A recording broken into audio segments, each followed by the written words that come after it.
Hello, hello, hello. Welcome to the Friday edition of the Cassandra Carey Morning Show. It is Focus Friday. We are coming to the close of another work week, and I, for one, am excited about that. I am so glad to have you guys here with us. I am looking forward to the time we're going to spend together today, and I am ready to jump in. Let's get this party started. Hey, Brian, welcome, welcome, welcome. Good How are you? morning, Grand Grand Rising. Rising. Welcome. Happy Friday. I don't Happy know about you guys. Friday. I don't know about you guys, but I am so happy to see Friday. It's been quite a week building myself up, getting that energy back after that little bout with COVID. But yesterday was the best I'd felt in a couple of weeks. So I am glad to have another weekend to do a little bit more R&R, a little bit more self-care, and go ahead and cross the finish line, get myself back to 100%, because I'm feeling pretty good. I am feeling pretty good. Hey, Michael, welcome, welcome, welcome. Glad to see you with us. Happy Friday. Hey, nephew, I see you out there, Kevin. Good to see you as well. I hope your day is unfolding beautifully and it continues to do so. Hug those girls for us. Happy Friday. Always good to see a family member pop in. Let's see. All right. So I am going to get us started, guys. When we talk about focus, well, what are we saying about Focus Friday? Why do we spend an entire session every week on the topic? Because it's just that important, right? What we focus on has so much impact on how we experience our life and what we how not only how we experience it, but how it unfolds, how it continues to flow. Let's see. Michael says, "Happy Friday, my able coach," and hi, Mister Content. Hey there, Michael. Michael is my virtual assistant, so he helps me keep things flowing. He gets things scheduled for me, and a lot of times, especially at times when I'm sick and or super booked with lots of things going on, it feels like I'm always there, but I don't do it by myself. I've got great help to make sure that things keep rolling, even when I'm rolling a little bit slower. And Michael is a big part of that. So good to see you, Michael. We were talking about focus and the importance of focus. We've had on this topic a few different times. Multitasking versus single tasking comes up, and folks have different opinions on it. And I think that's great because different opinions allow us to consider a thing differently than the way we've processed it. Doesn't necessarily mean you change your mind, but it does give you the possibility of moving a little bit closer to a different way of seeing things, expanding how you're processing. And that is always a good thing. A lot of people in this country, I don't know about the rest of the world, but the divisiveness that we experience because we expect everybody to see and think and do the way we see and think and do is just mind blowing to me. If it was intended for everything to be the same, everything would be the same. There would be absolutely no variety. We'd have one color, we'd have one shape, we would have one of everything, one way of doing everything. And even when you just think about that, boring, right? Variety. You guys have heard that variety is the spice of life. I agree with that. Diversity and variety of thought is just as important as variety and diversity of people or color or shape or anything else. It keeps things interesting, it keeps our attention, it helps us to continue to grow. So I, for one, really enjoy being around people who are not just like me. If I'm around a bunch of people who are just like me, All we're going to do is create basically the same thing. It's hard to get variety in that group think mob type mentality. So I love the diversity of thought. So you guys share as we're going. If something comes up a little bit differently for you and you want to share a different point of view, I invite you to do so. If what we're talking about is resonating and you want to comment on that as well, I invite you to do so. And I also invite you to share the room. Some of you guys are here almost every day. So I know that you're getting some sort of value. You're not just spinning your wheels here, wasting your time. So share the room with wherever you're watching it, whatever form of social media we're connected on, because we're basically on the mall right now. So share it. Hey, Kim, happy Friday to you too. So share the room. And I'm inviting you guys to go one step further. I think it's great if you share it where you are so your audience has a chance to see what you're watching and they can tune in as well. But I'm going to ask you to start making a personal touch. If there's somebody that you think of when we're going through and having our conversation, there's someone that you think, oh, so and so really needs to hear this. They should be here. This would be good for them. Invite them. Invite them. Tell them that you thought of them. Tell them that you heard something that you thought would be beneficial to them and you want to introduce them. Tell them you want to introduce them to the morning show. And they can form their own opinion as to whether or not it's worthy of their time for them to come back again. But they can't even make that decision if they don't realize, right, that we're here. So I'm asking each one of you to become my ambassadors. Become ambassadors of the Cassandra Terry Morning Show and help us spread the word to get more people on, to make more folks aware so that we have the opportunity to touch more people, to reach out and share the things that we're discussing with a larger audience. I think it's important. I show up every day because I think the things that we talk about, if implemented, can absolutely change your life. It can improve your experience. It can raise your joy. It can help you see things in a different way that can help you move from thinking and planning to that to-do list to actually doing and implementing and moving things to your to-done list, moving from to-do to done. How do we do that? We have to focus. Why focus? Because when you focus, you pour all of your energy, all of your resources into something. And when you do that, you're more accurate, you're more tuned in, and it doesn't take you as long to get it done. Imagine you need to write a 1-page letter, right? And you're starting to write, and as soon as you start to write, your phone rings. So you move to the phone. You started to try to write, but you got really into the conversation, right? You're in the phone call and you're like, oh man, I'm feeling a little hungry. So now you go down and you grab you something to eat. You come back to your letter again, and the kid pops in and says, hey, mom, can you ... So you get involved in that. And then oh, my favorite show is about to come on. So now you spend 30 minutes to an hour watching that. And what could have been done in about 15 minutes, 4 hours have passed, and you only have a couple lines on the page. It happens all the time, right? Distractions happen. Our focus moves from space to space. And what could be done and completed ends up taking way longer. You see it in the workplace. I have that conversation with my manager quite a bit because we are super busy. We have a finite number of people. There's only a certain number of people to get the work done, but there's a lot of folks that are pulling on us and asking for information and wanting us to do things for them.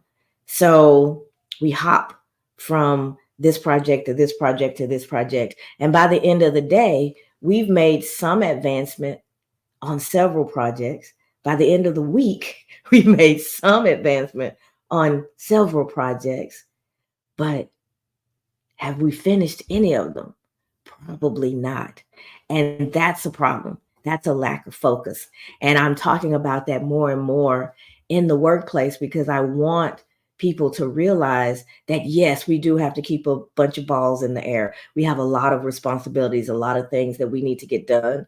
But without focus, we will never get any of them completely done. And that's frustrating. It's demoralizing. It makes the team feel put upon. They don't have anything to celebrate. It just feels like you just keep piling on and on and on, but nothing ever gets done. We have a to-do list that's ever growing and a to-done list that's just kind of waiting on some activity, right? Waiting on it. We're waiting to get something moved to that to-done list. It's important to do that. And so we have to reframe how we're attacking all of these different projects. I've assigned specific projects to specific people because that gives them the opportunity to focus in on something. I'm trying to hold back the request until we have the opportunity to complete some things. And so in doing that, I'm giving the team opportunity to really advance something and get it all the way through. That's an opportunity to celebrate. That's an opportunity to feel good. There's nothing like crossing something off a list or moving it to the done space, checking it. You need that. That builds confidence. That builds resilience. That helps you to feel good and know that you can get things done. And when you don't get things done, sometimes just the opposite is true. You just feel piled upon. It just keeps on going and going and going. And we're never going to get there. And you end up feeling unsuccessful. And if you're not careful, the team gets debilitated and will feel like they're not capable of doing the job. Absolutely capable. That's why you're there. No one, I don't doubt it for a moment that everyone on my team is capable of doing whatever it is that we need to do. But if I give them too many places to focus, I'm dividing their capabilities. I'm dividing their focus, and I'm putting them in a situation where it's difficult to be successful, or at least to feel successful, because you don't see the progress. Progress is a human need. We need to know that we're not just spinning our wheels, that we're not just doing things for the sake of doing things, that there's a reward at the end, even if the reward is just the celebration of being done. That's important. And so, you leaders out there, you folks that are driving teams, if you have children, wherever it is, when you have the opportunity to help someone celebrate some success, not that big old thing at the end, but those little milestones along the way, don't miss those opportunities. Those opportunities will continue to build and help people move forward and feel good about themselves and grow that self-confidence and know that they can. When you have somebody that's going, I see you, great job. It's so much better than, okay, we've got that done. Now the next thing on the list is, and you never get a chance to actually celebrate the completion of one thing because you're moving right to the next. That's kind of how we do it most of the time. And if we just give a little bit of space to focus our attention on what we get completed and celebrate that, that will help as well. Your kids are coming to the end of a school year. The school has celebrated. They have their little end of the year events, but maybe you make a day special this weekend and do a little something, even if it's a little bit extra, maybe shake the pancakes on Saturday morning, a little something to acknowledge that they've made it through. There's plenty of time to assess. There's plenty of time to talk about what they need to do differently next year. Plenty of time to figure out all the things that are going to happen throughout the summer. But take a moment and celebrate their success for this year and your success. You juggled everything that you had to do. You got them there. You answered their questions. You showed up for their events. And now, as a family, you have another year behind you and you're moving into a new season next year, the next step. So don't forget those celebrations. Don't forget. Sometimes just because you've made it through Friday and you've had a tough week, celebrate it. Man, I didn't know how we were going to get through it, but we got it done. And realize that sometimes verbalizing a thing and giving it your attention for just a moment, it makes it more real for you. It gives you that it puts a pin in it, right? Makes it a milestone, something that you can remember later when things aren't going as well. That kid having trouble in the beginning next year, you can remind them how well they did and how they were able to get through the previous year. Don't forget to put a little focus on the accomplishments. It'll pay off in dividends in the future. All right, we see. Kim says that she shared. Thank you for sharing the room, Kim. And you said, oh my God, that's so me. I think you said that when I was talking about the letter writing and all the other activities that distract us.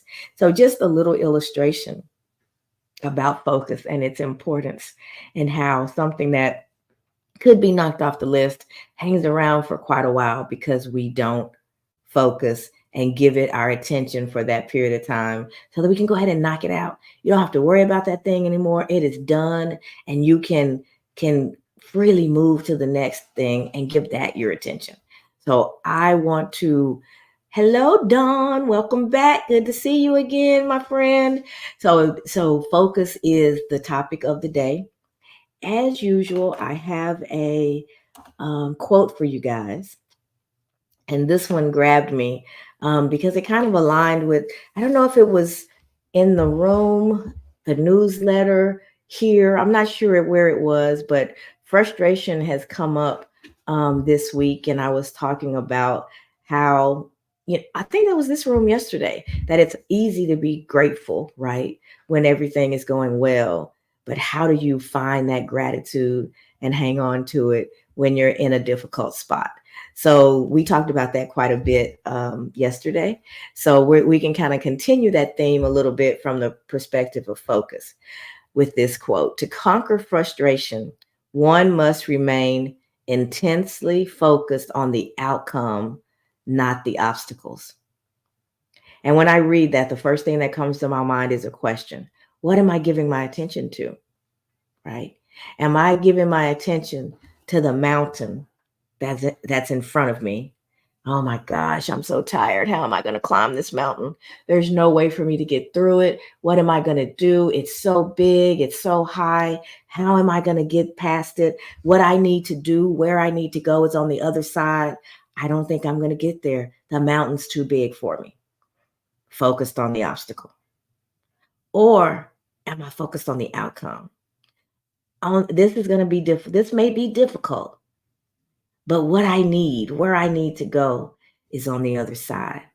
And I am not going to stop until I get to the other side. Maybe I scale the mountain. Maybe I go around the mountain. Maybe I go under the mountain. Maybe I'll call some friends and ask for some help. I look for a different route, but I'm going to get to where it is I intend to go. There's something better waiting for me on the other side. I'm focused on what's on the other side. And because I'm focused on that, I'm going to do what's necessary, right? To get the outcome that I'm after. What outcome are you after? Getting to the other side, getting to the goodness, getting to what's waiting for me. That's what has my focus. So instead of being so concerned about the mountain, I'm concerned about what's behind it, what's on the other side of it. So now, without me even really thinking about it, I've already started to climb. I've already started to dig. I've already started to reroute and try to get around it, because the mountain is just an obstacle. And there is no obstacle-free life. There will always be obstacles. So why we seem so shocked when they come up? Because they kind of stop us in our tracks. They're a huge diversion. We didn't intend, we didn't plan. That's not what we intended to deal with today. But there it is, this big obstacle, this big mountain in our way. And we can focus on that. We can think about that. And we will just sit there and describe the mountain, get all emotional about the mountain, tell everybody about the mountain. The mountain has my entire focus, all of my attention. I can't think of anything but this dang mountain. Well, guess what? That means I can't be creative. I'm not thinking of solutions. I'm not thinking of ways to move through it. I'm not thinking about the joy that's waiting for me on the other side, right? None of that has my attention. So there's no action. There's just frustration. So my job in this moment is to remain intensely not just giving a little bit of focus, but intensely focused on the outcome, getting to the other side. If that's what I'm thinking about, I got to get to the other side. No matter what, I have to get to the other side. All of a sudden, your brain starts to think about how you're going to do that. What are the steps necessary to get to the other side? Do you need to call in reinforcements? Can you do it on your own? Do you have the right shoes? What do I need to get to the other side? Now I'm being creative. Now I'm being outcome focused, and I am going to do it because that's where my focus, my attention, everything is poured into getting to the other side. The mountain in my mind almost disappears because it's not the important thing anymore. When it was having all of my attention and focus, it was the most important part of the scenario. Now it's not. The important part is getting to the other side. So if you can, in those moments of frustration, change your focus from the thing that's causing you the frustration in the first place to what it is that you are determined to accomplish. The focus dissipates, the frustration dissipates a bit, and you get into a more creative space and you figure out how to overcome that thing. And we're all capable of making that shift. And we'll talk about some of the things that we should do in order to make that shift in our focus in a moment. But before we do, Brian, I want to give you the opportunity to join in on the conversation. Hey, Miss McGregor, I see you out there. Welcome, welcome, welcome. Brian, can you unmute and share your thoughts? Absolutely. Hello, hello, hello. You know, focus is focus is not just it's not a noun, it's a verb, right? That's right. Focusing. I try to put it into uh the active connotation so that you know there's something you're always supposed to be doing. I don't care how dedicated, I don't care how motivated, I don't care how organized you are. Without having a definite objective, without knowing what you're going to do, it is going to be impossible to stay on task. Things are coming up. I don't care how good you are at what you do. I don't care how long you've been doing it. Things always arise that take your focus away from that thing that you're doing.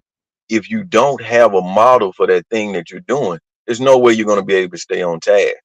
Mm-hmm. You got to write down that objective. You got to make a list of your goals.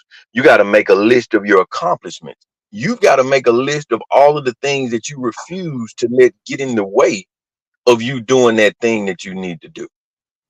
If you're unable to do that, you're not going to stay focused.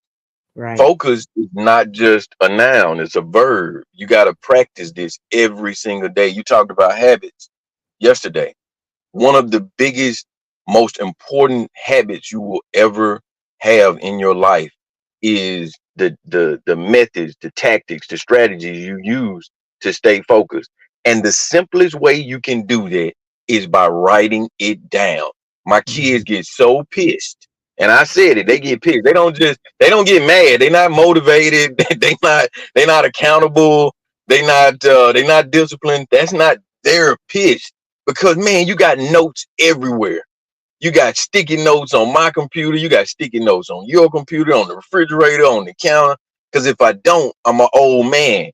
I don't remember things so well, right? And I've been like that ever since I was a kid. I like to write stuff down, not just so that I can have an idea of where I'm going, but I like to also know how far I've come. That helps you to stay focused. Write it down. It doesn't matter. It doesn't have Yeah. to be in this big pretty. I know you like yours, glitz and glam. But I pick up a napkin sitting at the dinner table. Yeah, see, man, I don't need all of that. I might not get to the point, right? This might be with a crayon and a newspaper clipping, right? Whatever I can do to write it down. Whatever you can do to write it down. If you need that glitz and glam to make sure that you write it down, get your glitz and glam, right? If it's a special kind of pen that you have to have, get that Mm-hmm. pen. Whatever you need to do, trust me, it goes a whole lot easier when you're taking notes. They used to tell us that in school. uh, take notes. Make sure you take good notes. My mom was a school teacher. She was like, you got to take good notes if you wanna succeed, if you wanna do well in school. And turns Hmm. out she was right, Imagine right? that. Taking- Imagine Imagine that. The that. lady that brought me in the world knew what she was talking about. Little thing or two about a Take, thing or taking two. good, taking good notes. I know, right? Taking good notes. That's the simplest, most impactful thing you will ever do in your life to stay focused. Just take some good notes. Yeah. Yeah, I'm a woman of a certain age myself, so taking those notes, writing things down is important to me. I keep something to write with. I've got sticky notes too. My sticky notes happen to be in different colors just because, that's just my way. I That's your love style. yeah, that's my style. That's my thing. I do like the glitz and the glam. I can't help myself. So it's gonna grab my attention. It's not gonna fade into the background. If you open my purse, I told somebody the other day, I was like, ooh, maybe I have too much sparkle. If everything sparkles, then it's hard to see anything. But that's just me. That's your style. There's gonna be a little sparkle to grab that attention and keep me focused on whatever it is at the moment. The note And taking hey, thing is important. It does bring it deeper into your psyche, and helps let, you to hold on to it. You were gonna say something. let me add this in there. One more thing. The Mhm. ideas that you come up with, they come up at the most awkward times. People think that okay, I can just grab a notepad and it just comes to me. The thing is, the ideas that you have, they come when you least expect them. When you're asleep, when you're in the shower, when you're driving, when you're cooking, when you're running. Make allowances. Uh, uh, make room so that you can take notes during those times. If it's keeping a notepad by the bed while you're asleep, Speaking so it that when into you your wake up, phone. yeah, okay, make a note in your phone, right? Make sure that you're able to do that in those times because that's when those glimmers of epiphanies come to you. That's when you get There's a those reason aha for that. moments. There's a I'm reason serious. for that. Tell them about it, Cassandra. So all of my divine downloads that I talk about all the time, they happen at those moments. I'm just drifting off to sleep. I'm just waking up. I'm on a trip in the car and I'm not driving, so I'm just kind of drifting mentally. It's because the brain has shut down a little bit. There's something that's repetitive that's going on that has lulled you into a place of calm and allowed your brain to quiet. It is very difficult for our brains to get that in this day and age. There are inputs all the time. Things are beeping, things are flashing, the messages, the notifications are going off. So our brains are getting triggered all the time.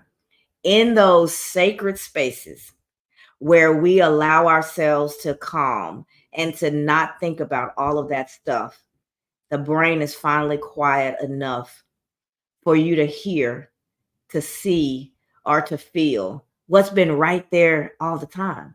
That idea has been waiting for what?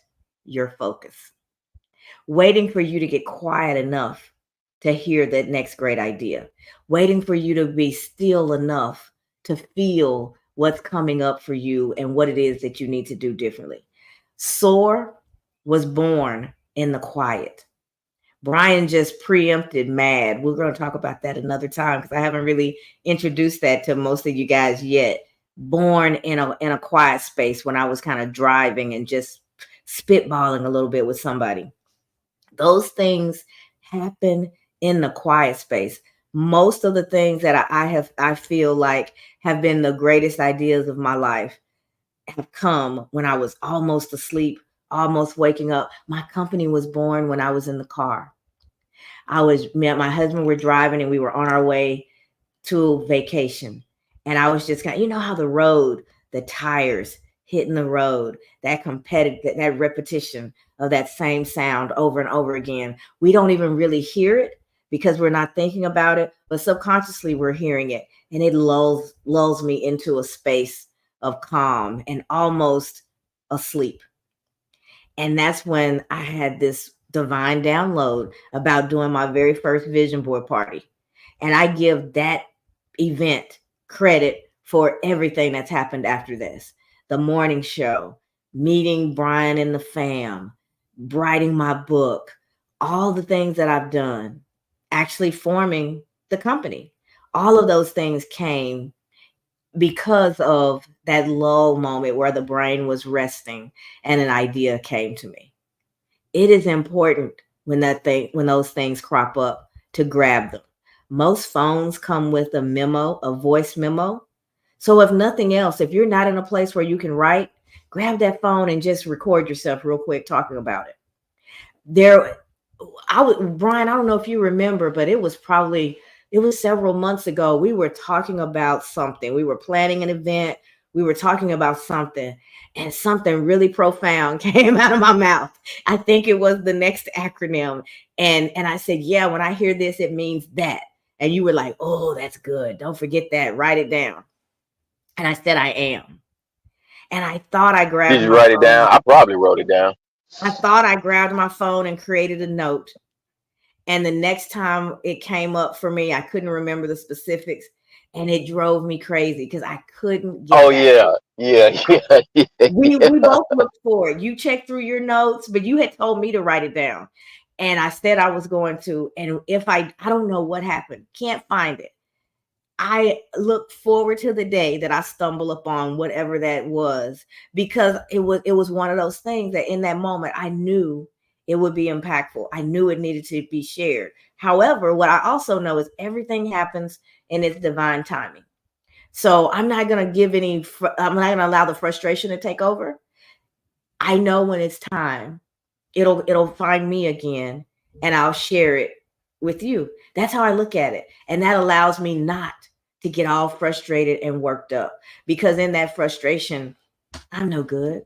I can't create, I can't think, I don't get anything done. But when you can find that space to just allow yourself to be, and you're not diverted by this, that, and the other thing, that's when those great ideas come up.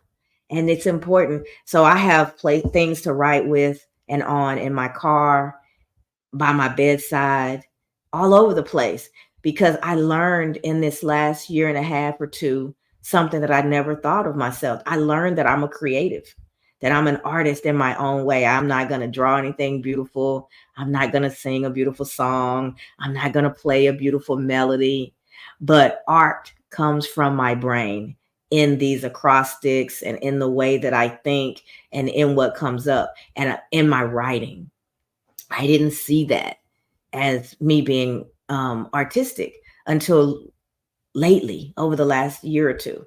And so, because I see myself that way, I know how important it is for me to grab those things and write them down when they come up. Even if I don't know what their purpose is in that moment, it is really important to grab them, because later dates, it always comes up and I see the opportunity to use something. I flip through my notebook every once in a while and I go, "Oh yeah, I forgot about that." And it's just the time that I need it. So see yourself, see what value you're bringing to the world. Understand that it's important enough that when those ideas come up, to grab them. And when you need them, they'll be there and you can do with them what they were designed to do in the first place. So let's see. Conchita says, "Fabulous Friday, lovely people. Sending you best wishes for another amazing day. Same to you, my beautiful friend." And Conchita says, "Hey, Sister Kimmy." And she also says, "According to some millionaires, some of the most prosperous plans manifested from doodles on a restaurant napkin." Exactly. Exactly. And Conchita said, "Mad, motivated, accountable, disciplined." So I'm speaking at an event next month to a group of women in a sorority, and that is the topic. Are you mad? And when I told them that's what I was going to talk about, they were like, "What does that mean?" "Oh, just hang on. You'll find out." Are you mad? Are things going the way that they should? Are you living the life that you should? Are you excited about your life and wake up every morning ready to seize the day? Are your dreams coming true? When you look around you, are you where you'd like to be? If the answer to those questions are no, then maybe you're not mad enough. It's time to get mad. It's time to get motivated. It's time to be accountable. It's time to be disciplined. If you can do those three things, there's nothing that can stop you. Whatever mountain is in front of you, get mad at that mountain. Whatever obstacles show up, get mad at those obstacles. Don't get frustrated. Don't get angry. Those are two different things. Frustration and anger are debilitating. They get in your way and keep you from doing the things that you need to do. But when you get mad, you get motivated. I'm focused on what's on the other side. I'm going to do what I need to do to get there. You're accountable. I know that they're waiting for me, right? I'm going to call Brian and let him know this is what I'm going to do so he can check in and make sure I'm moving forward.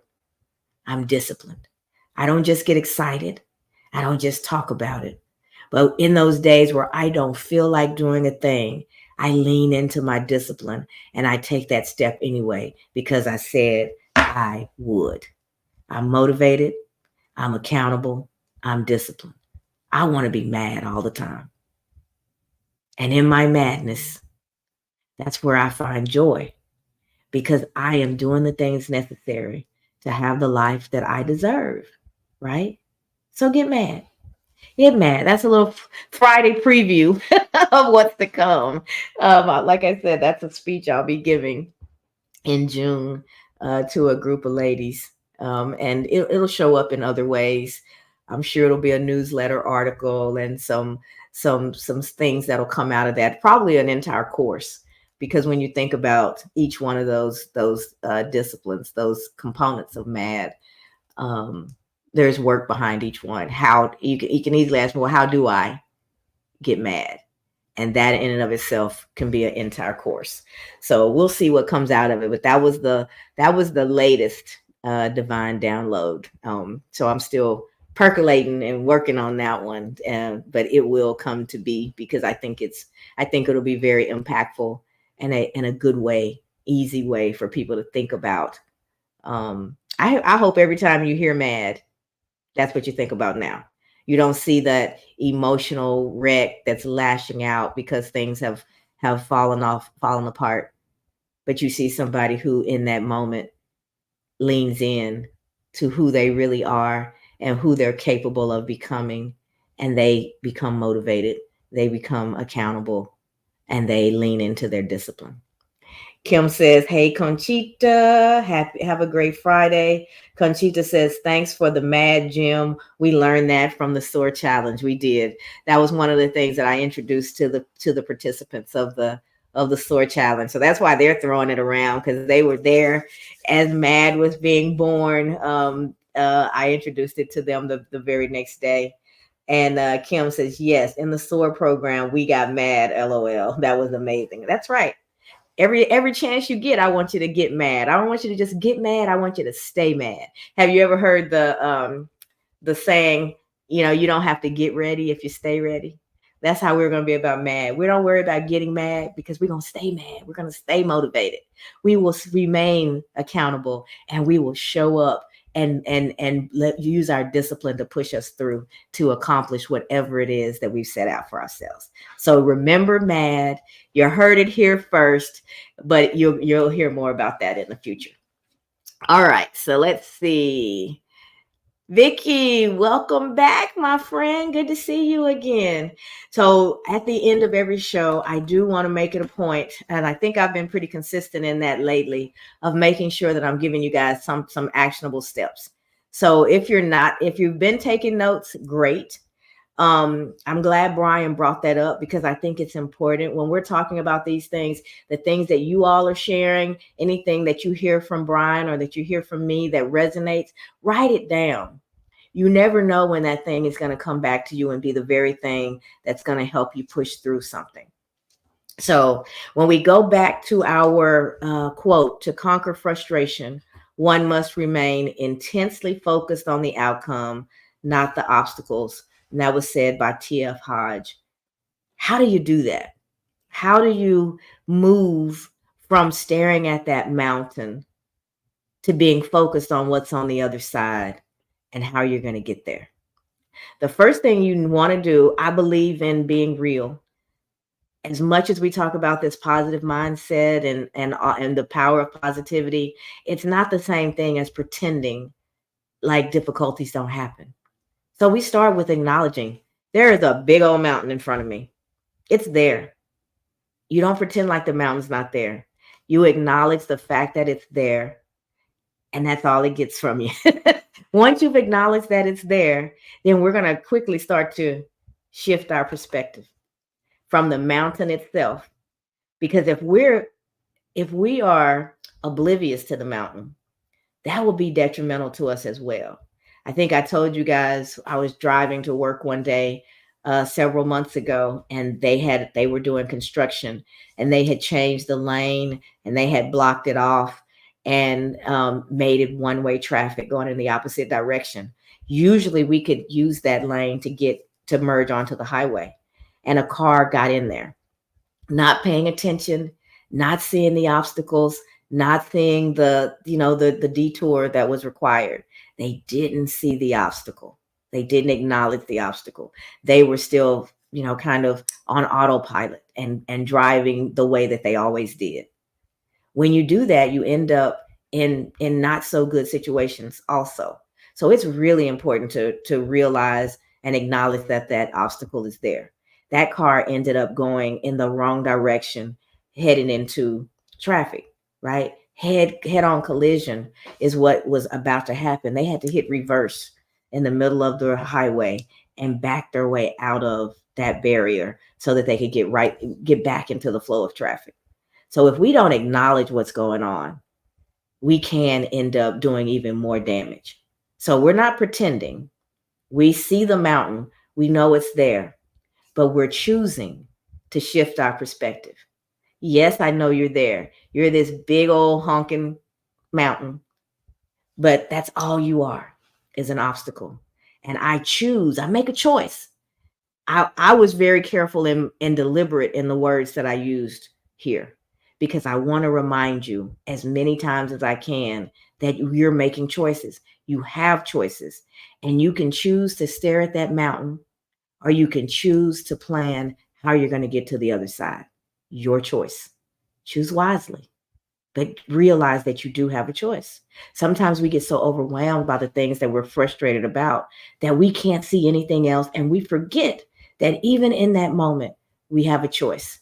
I can take my eyes off that mountain, recognizing that it's there, and I can shift my perspective to what's on the other side, right? And when that frustration is really, really heavy, I wanted to throw us back to yesterday. Lean into gratitude. Lean in and start to think about, even in this moment, what I'm grateful for. I'm grateful that I can even see the mountain. I'm grateful that I've got something better waiting for me on the other side. I'm grateful that I know with everything in me that I'm capable of getting to the other side. I'm so grateful that I have a support system. I have people that I can call on. I can get their opinion as to how I might be able to get around this thing. I even have somebody that'll walk it with me. We have a lot to be grateful for in all of our circumstances, but we may not be focused on that. When you lean into that gratitude, it will help you to remember the abundance and the capabilities and all the things that you've come through, right? So that you can keep moving forward. It's like plugging your phone in. It's recharging, getting that battery charged back up so that you can continue to go. Gratitude will do that for you. Reflect on past successes. This particular mountain may be new, but I guarantee you've climbed, went around, went under, gone through many mountains in your past. When you remind yourself of that, you can get a little bit more confident. Wasn't planning to go mountain climbing today, but I know that I'm capable. I have the gear, I have the strength, I have the ability. It may take me a little longer than it used to. I'm not as young as I was when I climbed the last mountain that's this high, but I climbed it. I'm still that person.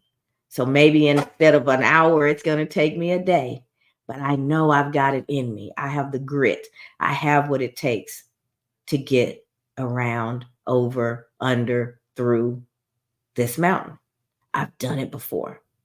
and allow that to encourage you. Allow that to remind you of how resilient and capable that you are, so that frustration starts to dissipate, because you're not focused on the mountain.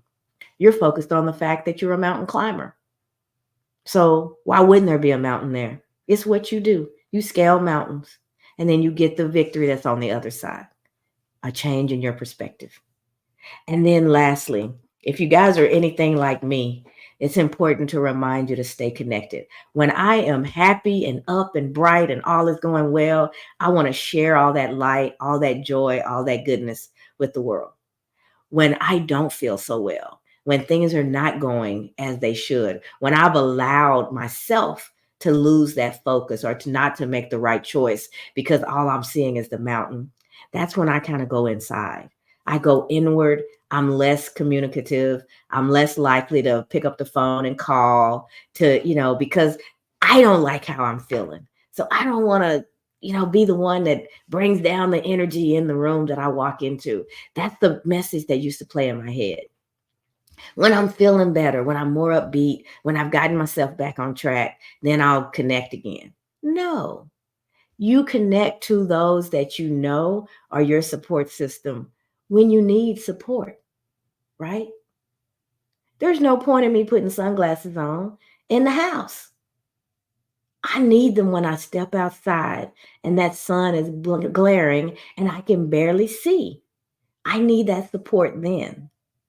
We're no different in the rest of our lives. We need support when things are going wrong. So be real careful, because everybody doesn't deserve your story. Make sure you know who you're plugging into, who you're sharing, and that there's somebody that's on your side. They want to see you win. They are willing to support you, to give you ideas, to just listen to you, whatever it is. You know who that person is, who those people are. That's your true network. When you're frustrated and things are not going well, plug in. It does me no good to plug a phone up that's 100% charged. It doesn't need it. But when that battery is getting low, it's wise. Don't let it get all the way down to zero.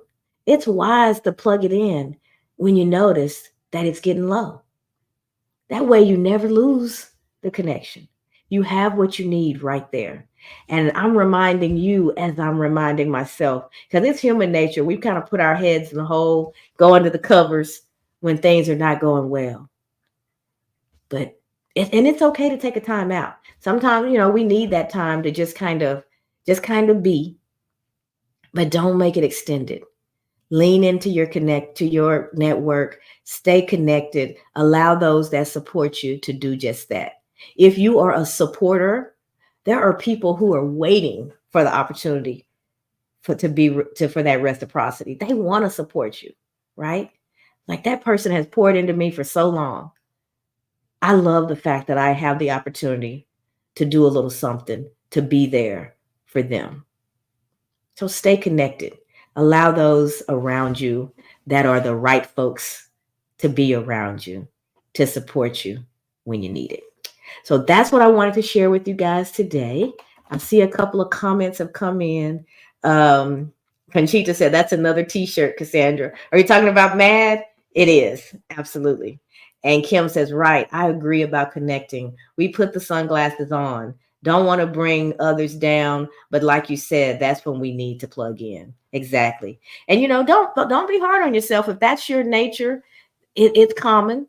It's common, but we have to be careful, because in those moments when we disconnect and we're lost in our thoughts, and those thoughts are not thoughts that are going to help us, that's when we can slide into depression and really, create struggles.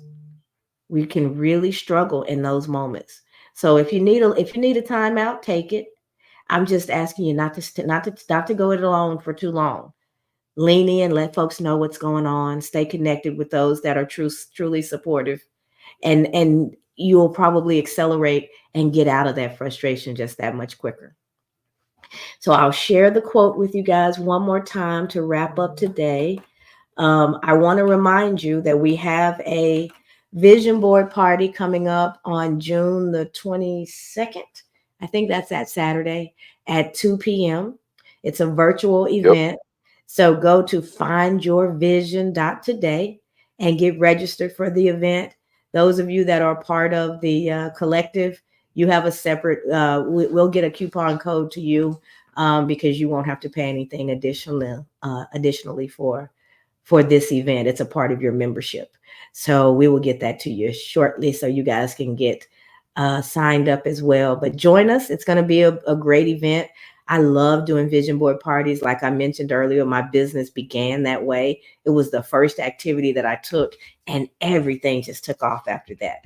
So we do a goal setting workshop where I work with you so for you to personally get clear on the areas of your life where you want to create change.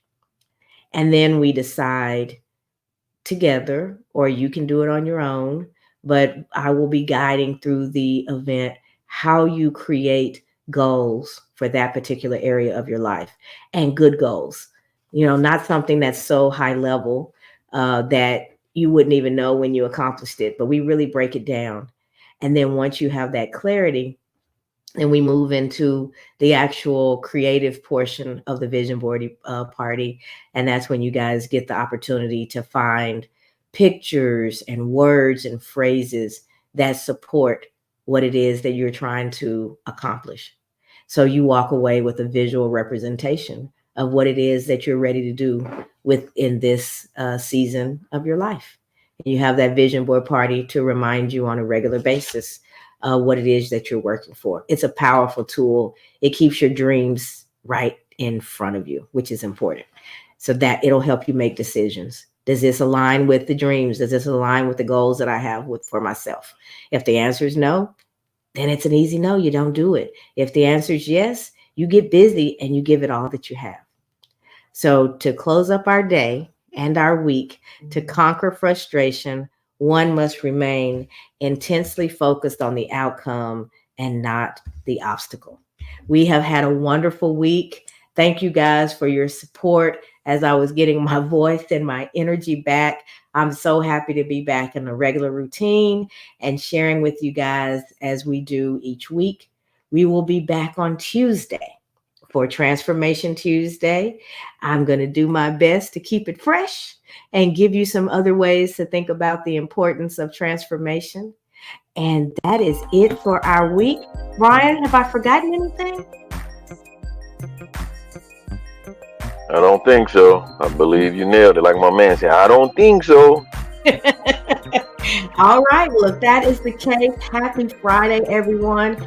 Make it a wonderful week. Wrap it up well and then let it all go. Slide into your weekend and enjoy. Recharge that battery so that we're ready to do it all over again next week. Thank you guys for all of your support. See you back here on Tuesday at 7:15 a.m. Central.